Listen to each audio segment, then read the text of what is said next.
बोलो स्वामी राम सुखदास जी महाराज की जय। चतुर्थ अध्याय और 30वां श्लोक। वास्तव में संपूर्ण यज्ञ केवल कर्मों से संबंध विच्छेद करने के लिए ही।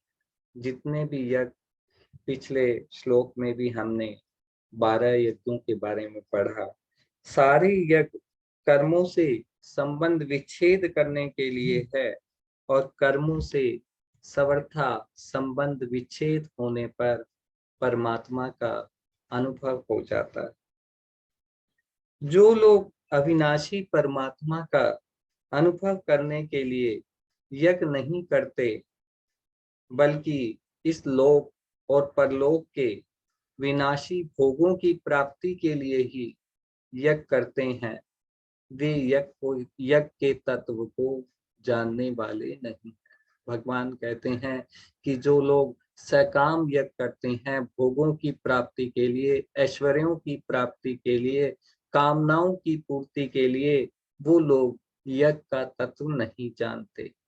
कारण कि विनाशी पदार्थों की कामना ही बंधन का कारण है। जो विनाशी पदार्थ हैं, उनकी कामना सबसे बड़ा बंधन का कारण है। अतः मन में कामना वासना रखकर परिश्रम पूर्वक विधि विधान से बड़े बड़े यज्ञ करने पर भी जन्म मरण का बंधन बना रहता है। यज्ञ करते समय अग्नि में आहुति दी जाती है। आहुति दी जाने वाली वस्तुओं के रूप पहले अलग अलग होते हैं।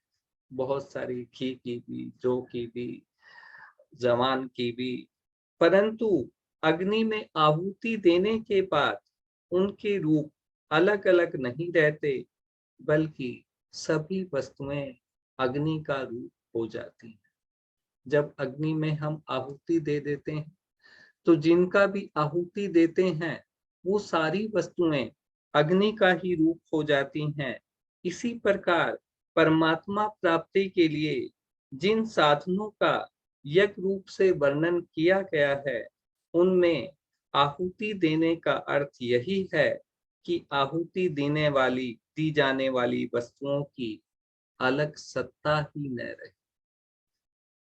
कि जितने भी साधनों के द्वारा परमात्मा प्राप्ति का वर्णन किया गया है, जब वो सारे साधन उनकी अलग कोई सत्ता न रहे, बल्कि सब स्वाहा हो जाए, जब तक उनकी अलग सत्ता बनी हुई है, तब तक वास्तव में उनकी आहुति दी ही नहीं गई, अर्थात यज्ञ का अनुष्ठान हुआ ही नहीं।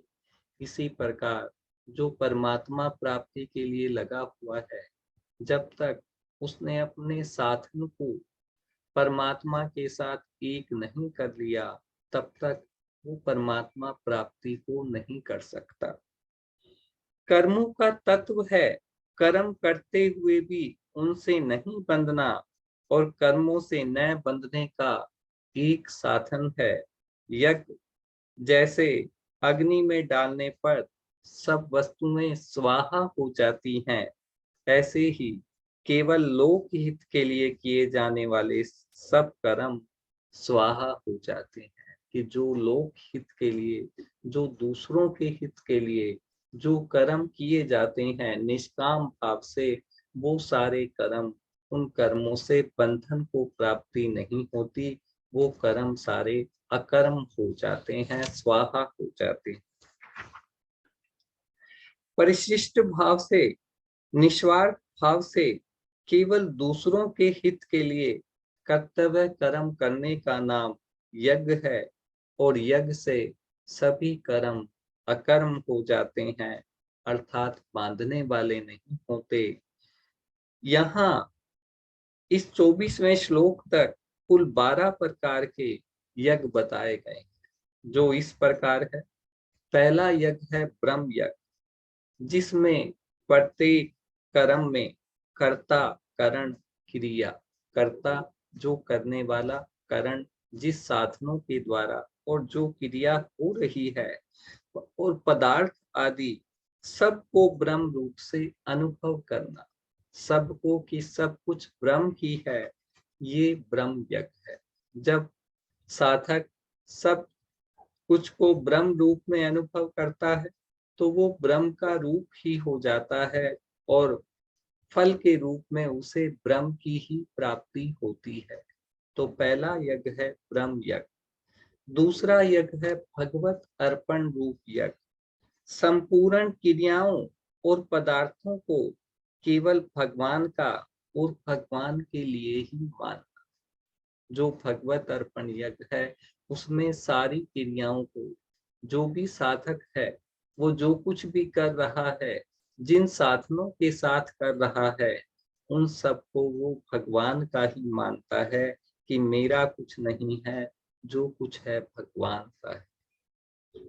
और भगवान के लिए ही मानना, ये भगवत अर्पण रूप यज्ञ है। तीसरा है अभिन्नता रूप यज्ञ। असत से सर्वथा विमुख होकर परमात्मा में लीन हो जाना। कि असत, जो असत एक सत वस्तु है, सत वस्तु अविनाशी है, और एक असत है जो विनाशी है। तो असत से सर्वथा विमुख होकर, संसार से सर्वथा विमुख होकर परमात्मा में लीन हो जाना, अर्थात परमात्मा से भिन्न अपनी स्वतंत्र सत्ता न रखना कि मैं अलग और परमात्मा अलग है, ऐसी सत्ता न रखना, परमात्मा से एक हो जाना, ये अभिन्नता रूपी यज्ञ है। चौथा संयम रूपी यज्ञ। एकांत काल में अपनी इंद्रियों पे संयम रखना, इंद्रियों को विषयों में प्रवृत्त न होने देना। हमारी 5 ज्ञानेंद्रियां हैं, उन 5 ज्ञानेंद्रियों को विषयों की ओर नहीं जाने देना, ये संयम रूपी यज्ञ है। 5वां विषय हवन रूप यज्ञ। व्यवहार काल में इंद्रियों का विषयों से संयोग होने पर भी उनमें राग द्वेष पैदा न होने दें। कि एक तो है एकांत काल में हमने इंद्रियों का संयम कर लिया, हमने ध्यान के द्वारा, समाधि के द्वारा अपने मन पे अंकुश लगा लिया। और एक जो होता है, हम व्यवहार काल में जब संसारिक कर्तव्य कर्मों को पूरे करते हुए भी इंद्रियों का, जो कि इंद्रियों का विषयों से संयोग हो रहा है, संयोग हो रहा है, आंखों से हम देख रहे हैं, कानों से हम सुन रहे हैं, संसार में रहते हुए विषयों को तो देखते ही हैं, सुनते भी हैं, पर उनसे अपना संबंध न मानना, उनकी कामना न करना, उनकी इच्छा न करना, कोई प्रतिक्रिया न करना, मन में राग द्वेष पैदा न होने देना, ये जो है विषय हवन रूप यज्ञ है। कि हमने सारे विषयों का हवन कर दिया, सारे विषयों को हवन की अग्नि में जला दिया। अब वो विषय हमारे ऊपर कोई प्रभाव नहीं डाल सकते, हमारे मन में कोई संकल्प विकल्प पैदा नहीं होता उन विषयों को देखकर या उन विषयों को सामने सामने पाकर। समाधि रूपी यज्ञ छठा यज्ञ है कि मन बुद्धि सहित संपूर्ण इंद्रियों और प्राणों की क्रियाओं को रोककर ज्ञान से प्रकाशित समाधि में स्थित हो जाना। जब ना इंद्रियां कोई काम करती हैं, ना मन कोई काम करता है, ना बुद्धि भी लीन हो जाती है, तब उसको समाधि कहती है। द्रव्य रूपी यज्ञ संपूर्ण पदार्थों को निस्वार्थ भाव से दूसरों की सेवा में लगा देना। कि जो भी पदार्थ मुझे मिले हैं वो संसार से मिले हैं और संसार के ही हैं, ऐसा भाव करके निस्वार्थ भाव से दूसरे की सेवा में लगा देना द्रव्य रूपी यज्ञ है।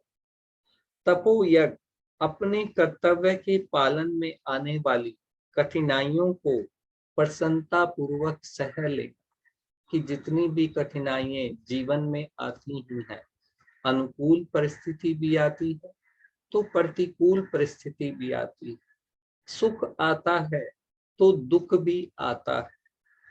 तो सुख दुख में समान भाव से रहना, हर्ष शोक में समान भाव से रहना, सभी कठिनाइयों को प्रसन्नता पूर्वक सह लेना, ये तपो यज्ञ है।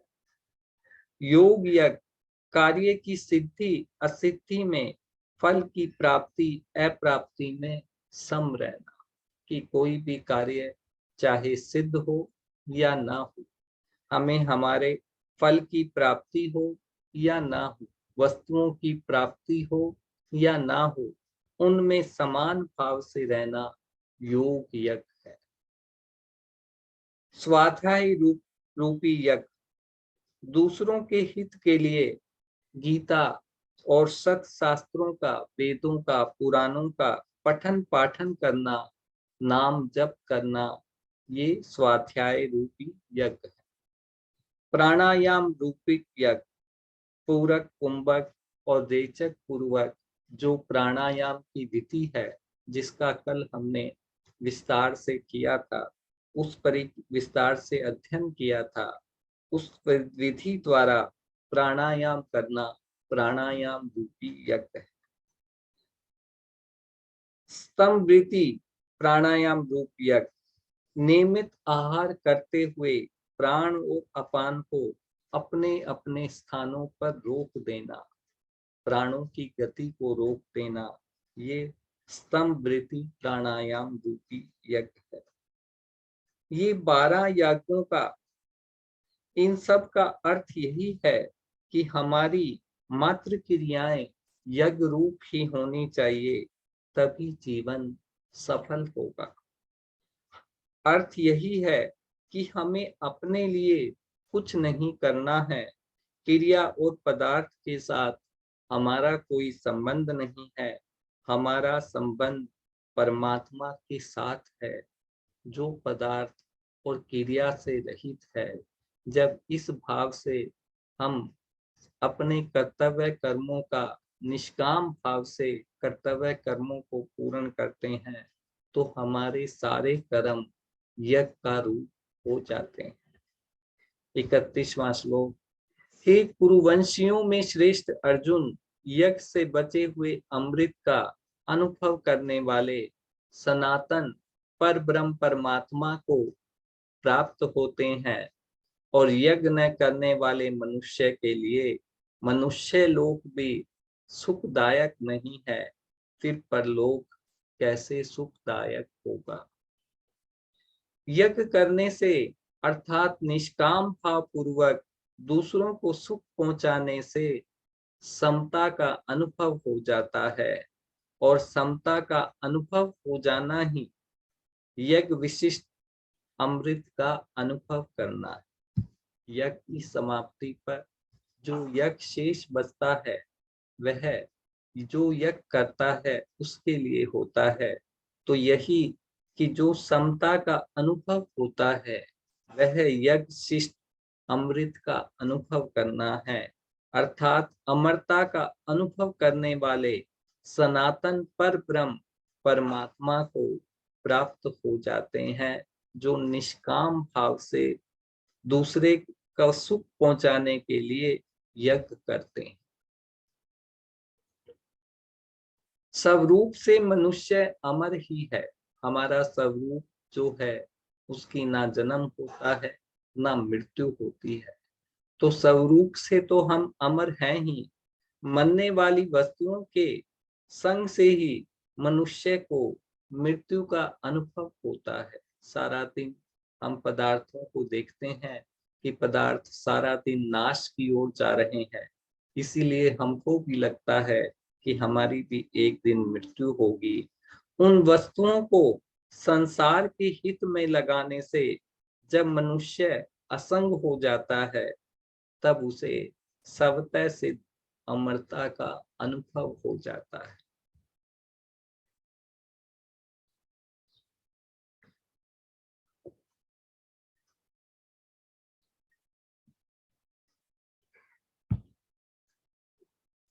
कर्तव्य को केवल कर्तव्य समझकर किया जाए तो वह यज्ञ हो जाता है।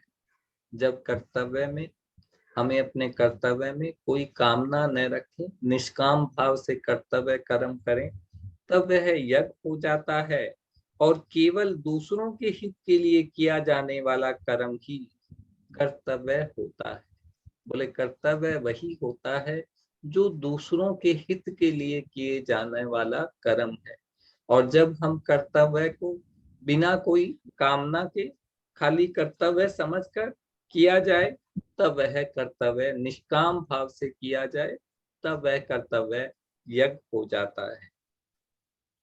जो कर्म अपने लिए किया जाता है वह कर्तव्य नहीं होता, वह कर्म मात्र होता है जिससे मनुष्य बंधता है। कि जिस कर्तव्य को हम ये समझकर करते हैं कि इस कर्तव्य से मुझे इस वस्तु की प्राप्ति होगी या इस व्यक्ति से मुझे इस वस्तु की प्राप्ति होगी, वह कर्म बंध जाता है और कर्मों से मनुष्य बंधता है। इसलिए यज्ञ में देना ही देना होता है, लेना केवल निर्वाह मात्र के लिए होता है। कि जब हम कर्म रूपी यज्ञ करते हैं तो उसमें देना ही देना है। लेना तो खाली जीवन निर्वाह के लिए मात्र है। शरीर यज्ञ करने के लिए समर्थ रहे, इस दृष्टि से शरीर निर्वाह के लिए वस्तुओं का उपयोग करना भी यज्ञ के अंतर्गत है। हमने पिछले श्लोक में ही पढ़ा था कि जो कर्म योगी का साधक है वो खाली जीवन निर्वाह के लिए उतनी ही वस्तुओं का उपभोग करता है जिससे उसके जीवन का निर्वाह हो जाए। उसे मान बढ़ाई सुख आराम आदि में लगाना बंधन कारक है।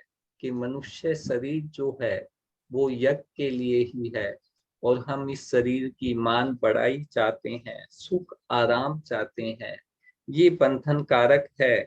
केवल यज्ञ के लिए कर्म करने से मनुष्य बंधन रहित मुक्त हो जाता है और उसे सनातन ब्रह्म की प्राप्ति है। कि जब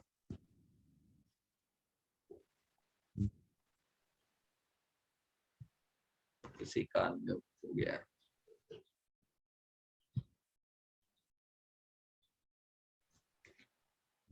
भगवान ने कहा है कि कर्म न करने से तेरा शरीर निर्वाह भी सिद्ध नहीं होगा।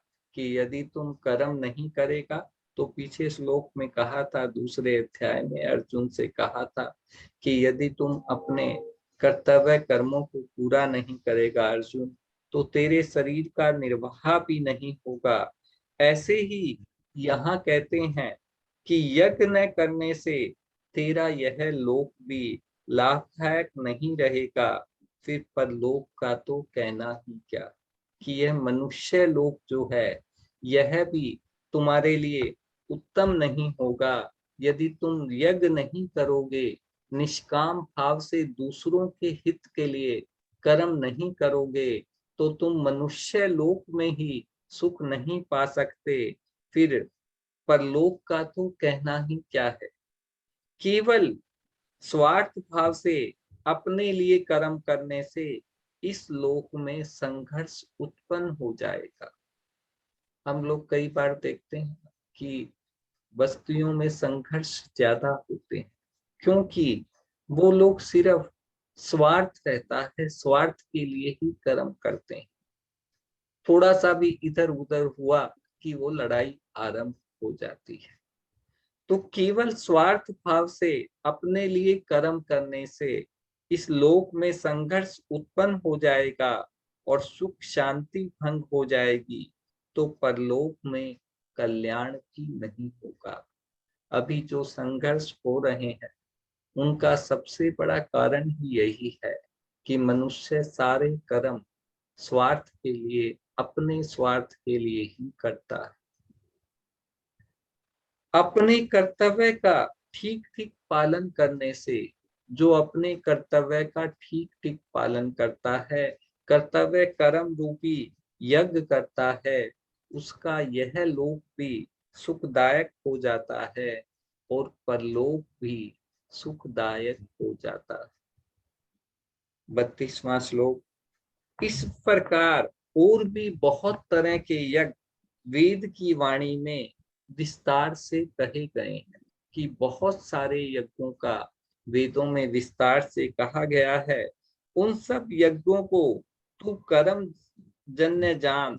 सब इस प्रकार जानकर यज्ञ करने से तुम कर्म बंधन से मुक्त हो जाएगा। इस प्रकार जानकर तू कर्म बंधन से मुक्त हो जाएगा। और बहुत सारे यज्ञों का वेदों में विस्तार से विवरण है, वो सारे कर्मों के द्वारा होने वाले हैं।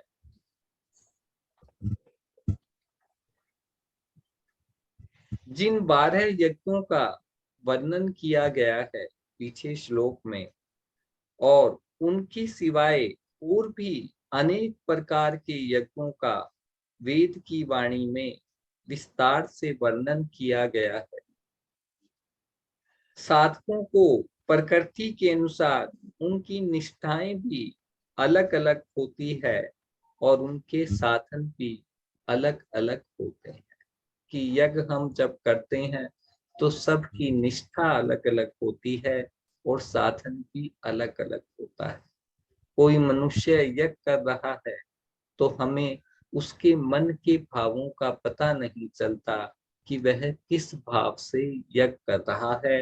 वो सात्विक भाव से कर रहा है, राजसी भाव से कर रहा है या तामसी भाव से कर रहा है। वेदों में सकाम अनुष्ठानों का भी विस्तार से वर्णन किया गया।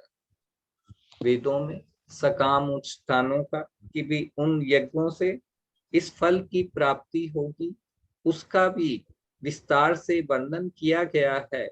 परंतु उन सब से नाशवान फल की प्राप्ति होती है, अविनाशी की नहीं। अविनाशी परमात्मा की प्राप्ति नहीं होती, बल्कि जो सकाम यज्ञ है उनसे जो फल हमें चाहिए उस फल की प्राप्ति हो जाती है। इसलिए वेदों में वर्णित सकाम अनुष्ठान करने वाले मनुष्य स्वर्ग लोक को जाते हैं और पुण्य समाप्त होने पर पुनः मृत्यु लोक में आ जाते हैं। जो मनुष्य सकाम यज्ञ करता है तो उन्हें यज्ञों के फल स्वरूप स्वर्ग लोक की प्राप्ति तो होती है, परंतु जब उसके पुण्य समाप्त हो जाते हैं तो उसे वापस इस मृत्यु लोक में आना पड़ता है। इस प्रकार वे जन्म मरण के बंधन में पड़े रहते हैं, परंतु यहाँ उन सकाम अनुष्ठानों की बात नहीं कही गई है। यहाँ निष्काम भाव पूर्वक उन यज्ञों की बात कही गई है जिनके अनुष्ठान से परमात्मा की प्राप्ति होती है। यहाँ जो है कहा गया है कि निष्काम भाव से यज्ञों का अनुष्ठान करो, सारे यज्ञ करो, ताकि इस प्रकार अपने कर्तव्य कर्मों को पूरा करो कि वे यज्ञ का रूप हो जाएं और उस यज्ञ से परमात्मा की प्राप्ति हो।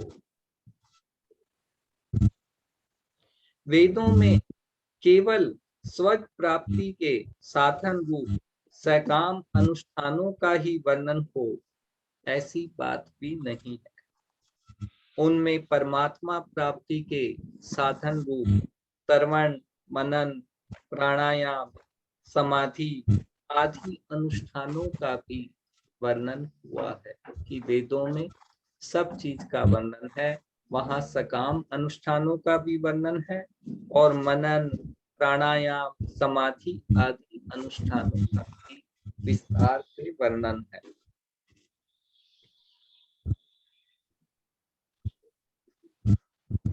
अर्जुन अपना कल्याण तो चाहते हैं, पर युद्ध रूपी कर्तव्य कर्म को पाप मानकर उसका त्याग करना चाहते हैं। अर्जुन के प्रति इसीलिए भगवान अर्जुन के प्रति ऐसा भाव प्रकट कर रहे हैं कि युद्ध रूपी कर्तव्य कर्म का त्याग करके अपने कल्याण के लिए तू जो साधन करेगा वह भी कर्म ही होगा। कि तुझे ये जो लग रहा है कि युद्ध करने से मेरा कल्याण नहीं होगा, तो युद्ध का त्याग करके भी तू जो साधन करेगा उससे भी वह भी कर्म होगा। वास्तव में कल्याण कर्म से नहीं होता, बल्कि कर्मों से समर्था संबंध विच्छेद।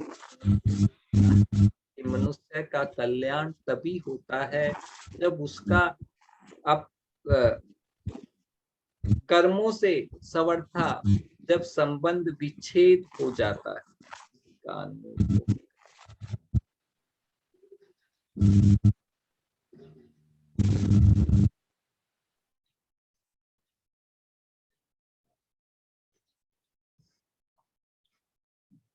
इसलिए यदि तू युद्ध रूपी कर्तव्य कर्म को भी निर्लिप्त भाव से करेगा तो उससे भी तेरा कल्याण हो जाएगा। क्योंकि मनुष्य को कर्म नहीं बांधते हैं, बल्कि कर्म की और उसके फल की आसक्ति ही बंधन का कारण। कर्म बंधन का कारण नहीं है, लेकिन जो फल की आसक्ति है, फल की जो कामना है, वही बंधन का कारण है। युद्ध युद्ध तो तेरा सहज कर्म है, सब धर्म है, इसलिए उसे करना तेरे लिए भी सुगम ही है।